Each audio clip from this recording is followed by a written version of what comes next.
Assalamualaikum warahmatullahi wabarakatuh. Perkenalkan saya Vivi Septiani Zewa. Saya akan mempresentasikan materi pengantar bisnis. Materi pertama, manajemen sumber daya manusia.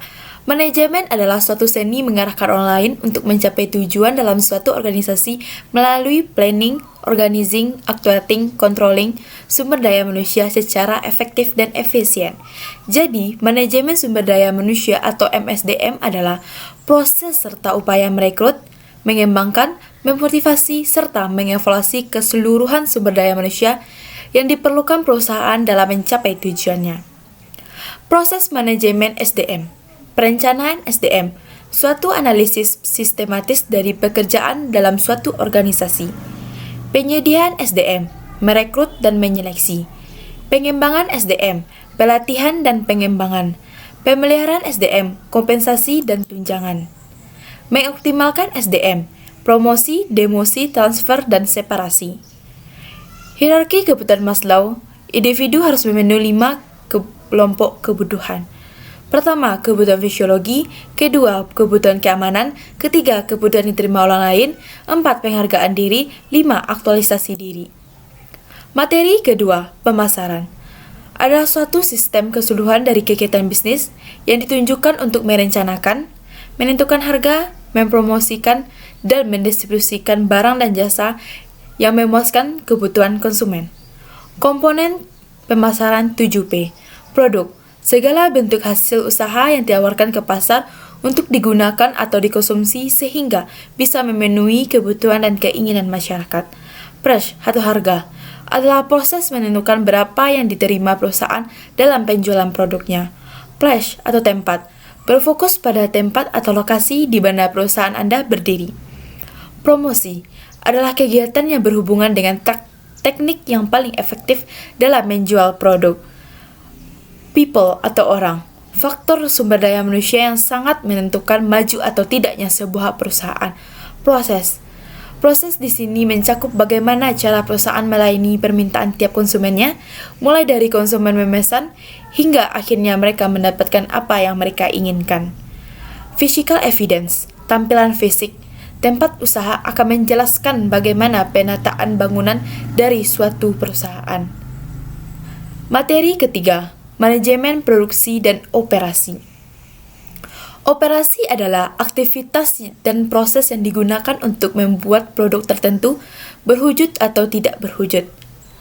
Sedangkan produksi adalah proses dan metode yang dipakai untuk melakukan transformasi dari input yang berwujud dan input yang tidak berwujud menjadi barang atau jasa. Metode produksi ada 3. Yang pertama, metode job shop adalah penyelesaian pekerjaan yang ditangani oleh seseorang atau sekelompok orang, biasanya memproduksi barang custom-made. Kedua, metode batch, yaitu tugas di dalamnya pekerjaan dibagi menjadi beberapa bagian. Setelah tugas dari satu bagian sudah selesai akan dilanjutkan ke bagian berikutnya. Contoh, produksi roti di toko roti, mesin produksi sama namun dihasilkan berbeda. Ketiga, metode flow adalah metode yang hampir sama dengan metode batch, tetapi pada metode flow ini tidak terjadi antrian.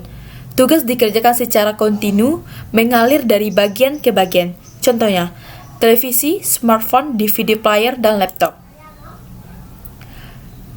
Sistem informasi dan manajemen. Konsep sistem informasi. Siklus. Data diolah melalui model untuk menghasilkan suatu informasi yang dapat dimanfaatkan oleh penerima dan dalam mengambil keputusan dan melakukan tindakan.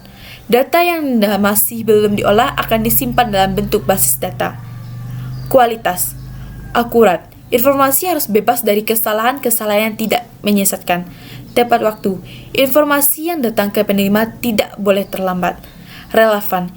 Informasi harus mempunyai manfaat untuk pemakainya. Nilai terbagi atas 3. Pertama, completeness, untuk mengumpulkan informasi selengkap mungkin. Kedua, auditability, kemampuan pemeriksaan kelengkapan dalam keakuratan informasi. Ketiga, reliability, informasi tidak sempurna dan akurat 100%. Dengan reliabilitas, maka dapat diambil rata-rata. Jadi, sistem informasi adalah suatu sistem di dalam suatu organisasi yang mempertemukan kebutuhan pengolahan transaksi harian, mendukung informasi, bersifat manajerial dan kegiatan strategi dari suatu organisasi, dan menyediakan pihak luar tertentu dengan laporan-laporan yang diperlukan.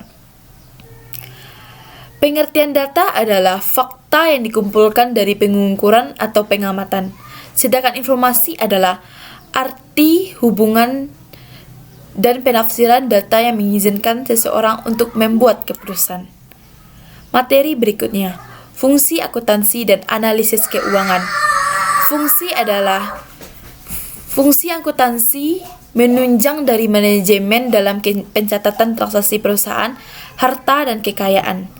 Penggunaan informasi akuntansi, manajer bisnis mengambil keputusan, karyawan dan sertifikat kerja menyangkut upah dan kenaikan gaji, investor dan kreditur besarnya laba dan kerugian, petugas pajak menentukan pajak, kategori akuntan publik, perusahaan, pemerintah, dan pendidik. Laporan keuangan adalah setiap jenis laporan meringkas suatu perusahaan untuk membantu dalam pembuatan keputusan. Kategori laporan keuangan, neraca, laporan rugi, dan laporan arus kas. Anggaran adalah laporan terperinci mengenai perkiraan pendapat dan pengeluaran untuk suatu periode. Fungsi anggaran, membantu dalam perencanaan, pengendalian, pengambilan keputusan internal, untuk menelusuri kinerja mingguan atau bulanan.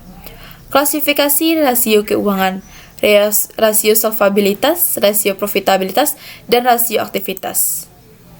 Materi berikutnya, manajemen keuangan, adalah kegiatan perencanaan, pengolahan, penyimpanan, serta pengendalian dana dan aset yang dimiliki suatu perusahaan.